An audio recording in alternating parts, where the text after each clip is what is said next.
Political movement میں اگر کوئی 1 لاکھ کا جلوس نکلے اور اس کے اوپر فائرنگ ہو اور 100 آدمی مارے جائیں تو اس کا پوری دنیا کے اندر ایفیکٹ ہوگا، وہ بہت مختلف ہوگا کہ کوئی لالچ نظر آتا ہو کہ اس طریقے سے حکومت کے اندر کوئی حصہ مل جائے گا۔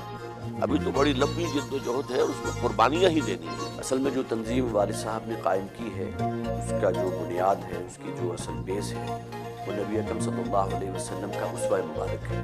ایک اسلامی معاشرے میں مولوی کا کیا کردار ہونا چاہیے؟ اصل میں ہم نے اسلامی معاشرے میں مولوی کو ایک پروفیشن کی حیثیت دے دی ہے۔ اس کی وجہ یہ ہے کہ ہمارے عام لوگ نہ دین پڑھتے ہیں اور نہ ہی بنیادی تعلیمات دین کی سیکھتے ہیں، تو انہیں ایک احتیاج ہے۔ کسی کا باپ فوت ہو گیا، نماز جنازہ پڑھانی ہے تو مولوی چاہیے، حالانکہ اس کے اپنے بیٹے کو اس قابل ہونا چاہیے کہ وہ خود نماز جنازہ پڑھائے۔ کسی بچی کا نکاح ہے، اب وہاں مولوی چاہیے، حالانکہ ہمارے ہاں کوئی مولوی پروفیشن اسلام میں نہیں ہے، کوئی پریسٹ ہوڈ نہیں ہے، کوئی پریسٹ کلاس نہیں ہے، کوئی برہمنزم نہیں ہے، کوئی پاپائیت نہیں ہے۔ تو ہر مسلمان کو اس قابل ہونا چاہیے کہ نماز میں امامت کرے۔ تو اس اعتبار سے یہ پیشہ کوئی اسلام میں نہیں ہے۔ ان کے ادارے کے زیر انتظام خواتین کالج بھی کام کر رہا ہے، جہاں وہ کبھی کبھی لیکچر دینے جاتے ہیں۔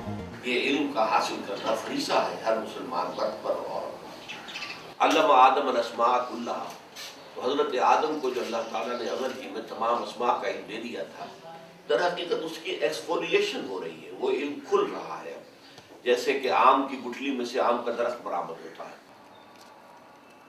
خواتین کے حوالے سے آپ کا موقف سخت ہے، اس کا کیا خاص پس منظر ہے؟ میرے نزدیک میرا موقف ہرگز سخت نہیں ہے، اسلامی احکام کے عین مطابق ہے۔ اس میں خواتین پر کوئی پابندیاں نہیں ہیں، بلکہ خواتین کے لیے دائرہ کار علیحدہ رکھا گیا ہے۔ وہ پڑھیں لیکن ان کے مدارس علیحدہ ہونے چاہیے، لڑکوں اور لڑکیوں کی مخلوط تعلیم نہیں ہونی چاہیے، کالج ہوں، یونیورسٹیز ہوں۔ تو یہ اصل میں چونکہ مرد اور عورت کے درمیان، اور خاص طور پر نوجوان مرد اور نوجوان عورت کے درمیان اللہ تعالیٰ نے ایک بڑی فطری کشش رکھی ہوئی ہے، اور اس کو آپ کو معلوم ہے کہ فرائڈ تو یہاں تک کہتا ہے کہ سب سے بڑا ہی انسان کا موٹیو جو ہے، سب سے زیادہ پوٹنٹ، وہ سیکس ہے۔ تو اس کو کنٹرول کرنے کے لیے کہ اس میں کوئی جو ہے انارکی پیدا نہ ہو جائے، بدنظمی نہ ہو، آوارگی نہ ہو، تو یہ احکام دیے ہیں، اور پردہ ہے، مخلوط معاشرت سے روکا گیا ہے، کورنگ آف دی باڈی کے احکام ہیں، عورت کے لیے علیحدہ ہیں، مرد کے لیے علیحدہ ہیں۔ کیا عورت کے چہرے کا پردہ لازم ہے؟ ہاں، میرے نزدیک نامحرم کے سامنے وہ کھلے چہرے کے ساتھ نہیں آ سکتی۔ ایک تو ستر ہے، اس کا پورا جسم ڈھکا ہونا چاہیے سوائے چہرے کی ٹکیا، سوائے ہاتھ کلائی سے نیچے اور پاؤں ٹخنے سے نیچے۔ نماز ظہر ادا کی۔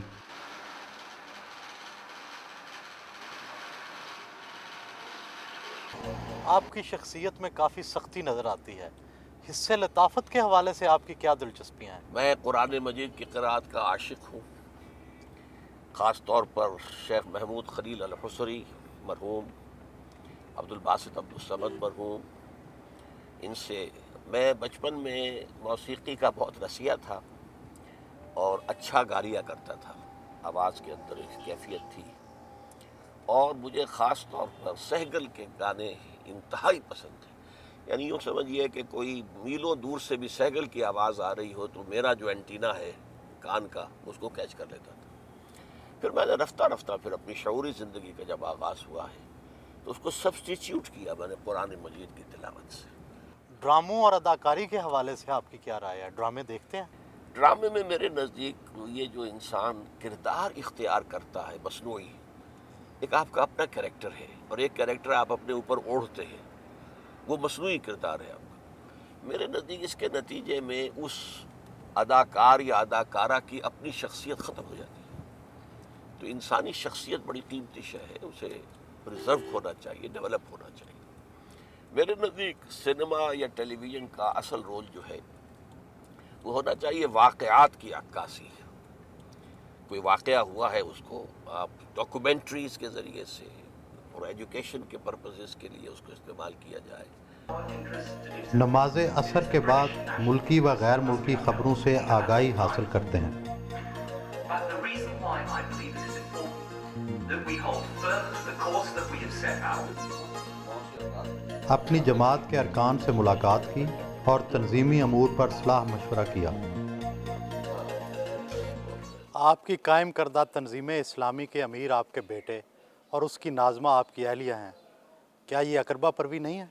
یہ اقربا پروری تو اس صورت میں ہوتی اگر ان دو عہدوں کے ساتھ کوئی منفعتیں ہوتی، کوئی تنخواہیں ہوتی، کوئی اور اس طرح کی چیزیں ہوتی۔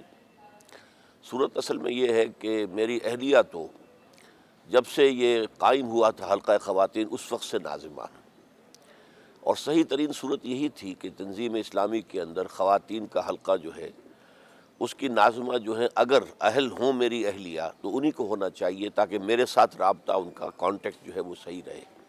اور ظاہر بات ہے کہ ابھی تنظیم اسلامی کی جد و جہد کسی حکومت کے منانے کے تو آس پاس بھی نہیں ہے کہ کوئی لالچ نظر آتا ہو کہ اس طریقے سے حکومت کے اندر کوئی حصہ مل جائے گا۔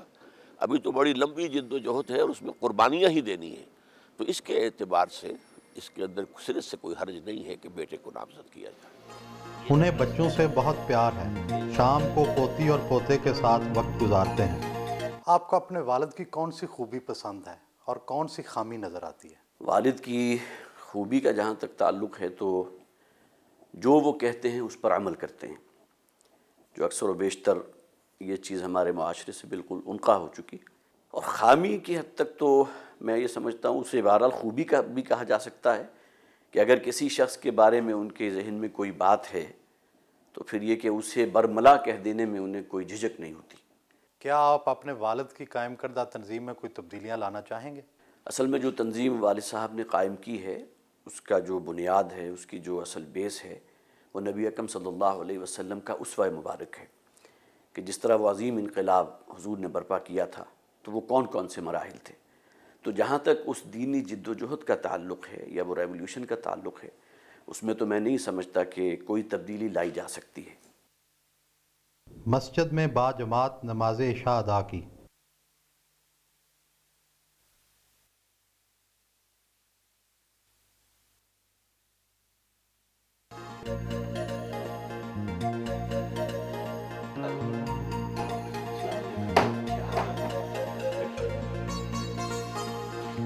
رات کے کھانے کا انتظام ان کے بیٹے کے ہاں تھا۔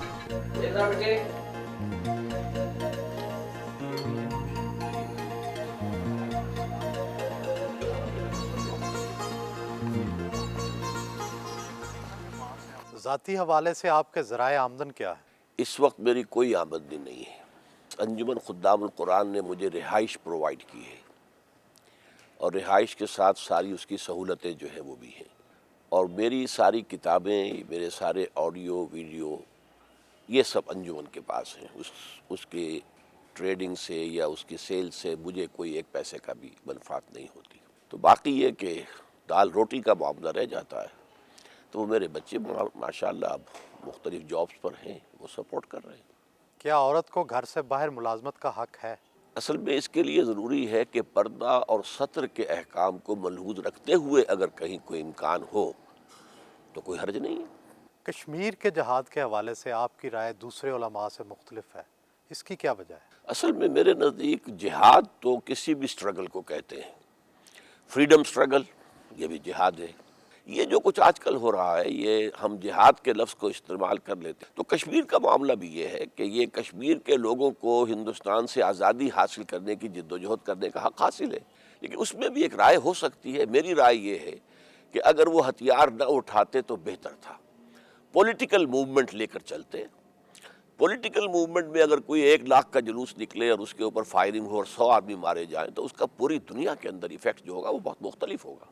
تو اصل میں سیاسی تحریک چلتی تو اتنی جانیں بھی نہ جاتی، اس سے کم جانوں کے اندر اس کا ایفیکٹ بہت زیادہ ہوتا۔